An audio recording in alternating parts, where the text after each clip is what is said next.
Salam hormat saya dari Jakarta dan semoga Bapak Ibu Sivitas Akademika dari UMK dalam keadaan sehat walafiat dan senantiasa diberikan kelancaran aktivitasnya. Kemudian kepada teman-teman mahasiswa dari UMK, khususnya kepada pendidikan sosiologi, saya kira saya menyambung dari Pak Moderator. Salam kenal saya juga untuk teman-teman mahasiswa Pensos UMK. Kebetulan saya sendiri juga adalah home base saya di UNJ juga di pendidikan sosiologi.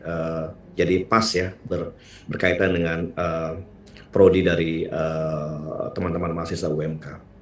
Dan saya kira tadi saya menyambut merespon dari Pak Rektor, bagus sekali pesan dari beliau bahwa memang dalam forum, dalam suasana seperti akademik seperti COVID ini, memang kita diuntungkan, diuntungkan salah satu keuntungannya adalah bisa terus belajar dengan cara yang lebih praktis, yang lebih simpel ya melalui virtual seperti ini, begitu kan. Jadi saya dari Jakarta tidak mesti langsung datang ke Kupang misalnya gitu ya, atau Bu Winodati dari Bandung tidak mesti datang ke Kupang, tapi kita bisa berjumpa secara virtual melalui screen, melalui platform digital, dan menurut saya itu lebih salah satu keuntungan lah ya selama COVID ini. Dan saya kira saya berpesan kepada teman-teman mahasiswa UMK bahwa Anda boleh studi dan tinggal di Kupang misalnya atau di NTT gitu ya, yang mungkin jauh akses secara geografis, jauh akses ke Jakarta, ke pusat-pusat ilmu pengetahuan di dunia, ke pusat-pusat peradaban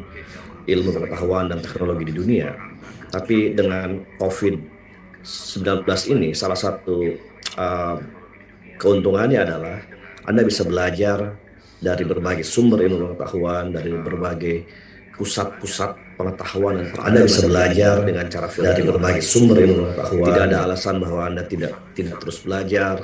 Tidak ada alasan bahwa Anda meskipun Anda di Kupang, Anda tidak bisa mengakses ke Jakarta, tidak bisa mengakses ke Eropa, ke Timur Tengah ataupun ke Amerika untuk terus belajar. Karena memang saya melihat banyak kesempatan untuk belajar, untuk webinar, ikut seminar, untuk ikut diskusi online, dan Anda tinggal bisa mengakses itu secara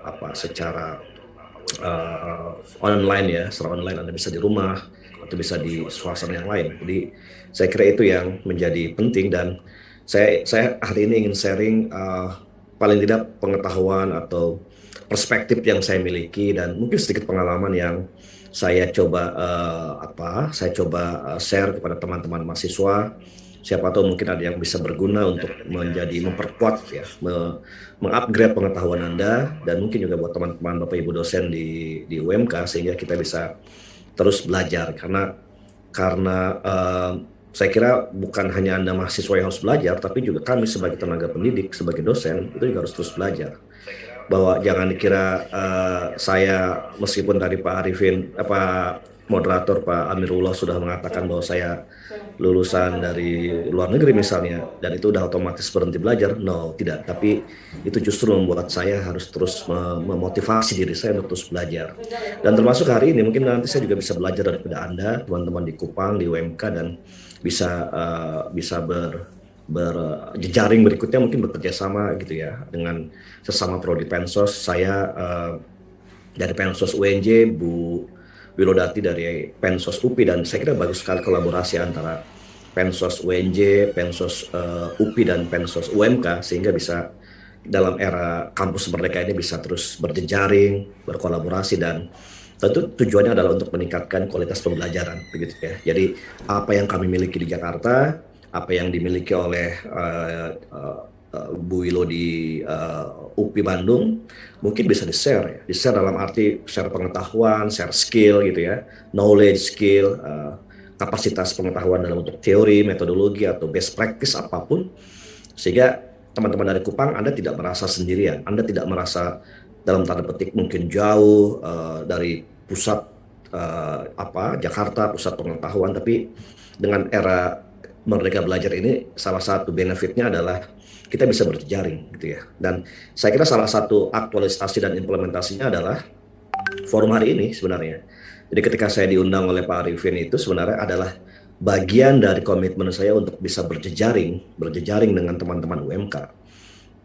Mungkin saya pernah terakhir saya ke NTT ke Kupang itu tahun 2017 ya, ketika saya ada tugas penelitian di SOE ya, di SOE. Jadi saya lanjut dari Kupang ke SOE, tapi sempat menginap sehari di Kupang tahun 2017.